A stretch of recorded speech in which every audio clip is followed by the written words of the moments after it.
Give are two statements, one is labelled assertion A and, अच्छा reason assertion reason दे रखा है, ठीक है। असर्शन ए में दे रखा है metallic sodium dissolve in liquid ammonia, give a deep blue solution where it is which is paramagnetic, ठीक है। The deep blue solution is due to the formation of amide.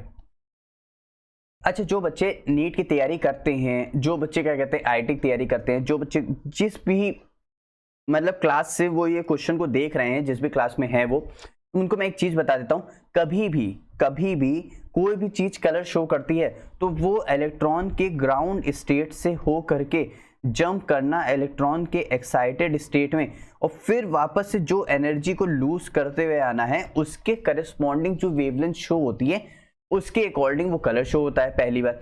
इसका मतलब ये जो यहाँ पे देखो क्या दे रखा है, यहाँ पे दे रखा है विच इज पैरामैग्नेटिक, और जब भी कलर शो होता है वो इलेक्ट्रॉन यानी सिंगल इलेक्ट्रॉन यानी पैरामैग्नेटिक की वजह से होता है। पैरामैग्नेटिक मतलब सिंगल इलेक्ट्रॉन, डायमैग्नेटिक मतलब दो इलेक्ट्रॉन्स।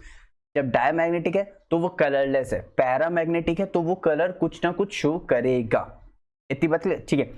इसका मतलब यहाँ पे एक इलेक्ट्रॉन है जिसकी वजह से कलर शो कर रहा है। इतनी बात समझ आई है? अब इसे सुनना, the deep blue solution is due to the formation of amide. यहाँ पे तो मैंने अमाइड की बात ही नहीं किया है, मैंने किसकी बात किया? इलेक्ट्रॉन की।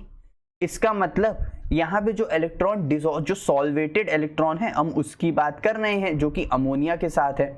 हम किसकी बात नहीं कर रहे हैं? हम अमाइड की बात नहीं कर रहे। तो इसका मतलब रीजन तो गलत हो गया, असर्शन सही हो गया। अब यहाँ पे एक बात बताओ, अगर सोडियम एक मेटल है तो वो Na+ इलेक्ट्रॉन को लूज करेगा, प्लस एक इलेक्ट्रॉन निकल जाएगा। ये Na+ अगर मान लेते हैं इसकी वैल्यू है x, ये इलेक्ट्रॉन इसकी वैल्यू है y, तो अगर हम लोग x + y, ये वही तो लिखा हुआ है जो यहाँ पे लिखा हुआ है, वही चीज ये क्या कहते हैं किसके साथ हो जाएगा? अमोनिया के साथ हो जाएगा। तो जो हमारे पास सॉल्वेटेड अमोनिया इलेक्ट्रॉन होगा वही हमारे पास शो करेगा डी ब्लू सॉल्यूशन कलर। अब आओ, जितना मैंने कुछ बोला उसको मैं दिखा देता हूं कैसे होता है। देखो इसका सॉल्यूशन क्या कह रहा है, metallic sodium dissolve in liquid ammonia की बात कर रहा था, giving a deep blue solution which is paramagnetic, ठीक है।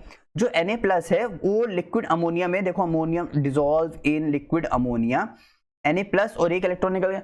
जो ये इलेक्ट्रॉन है प्रेजेंस ऑफ सॉल्वेटेड इलेक्ट्रॉन क्या शो करेगा? पैरामैग्नेटिक और डीप ब्लू सॉल्यूशन शो करेगा। कैसे? वो भी रिएक्शन हम लोग देख लेते हैं।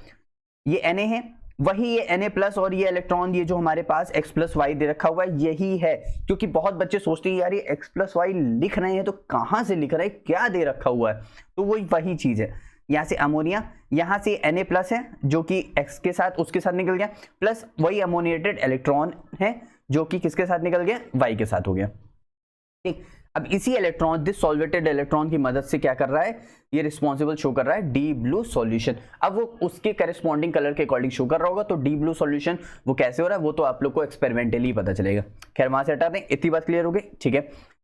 अब रीजन की बात करें, रीजन क्यों गलत है? क्योंकि वो अमाइड की फॉर्मेशन नहीं कर रहा। हाँ, अगर मैं उसी इलेक्ट्रॉन को वापस से एनर्जी दे दूं या मैं उसको हीट करा दूं या फर्दर रिएक्ट करा दूं तो वो क्या हो जाएगा? फर्दर किस में कन्वर्ट हो जाएगा? अमाइड में कन्वर्ट हो जाएगा। कैसे? The formation of the deep blue solution is not due to the formation of amide ions. Amide ion क्या होता है? NH2।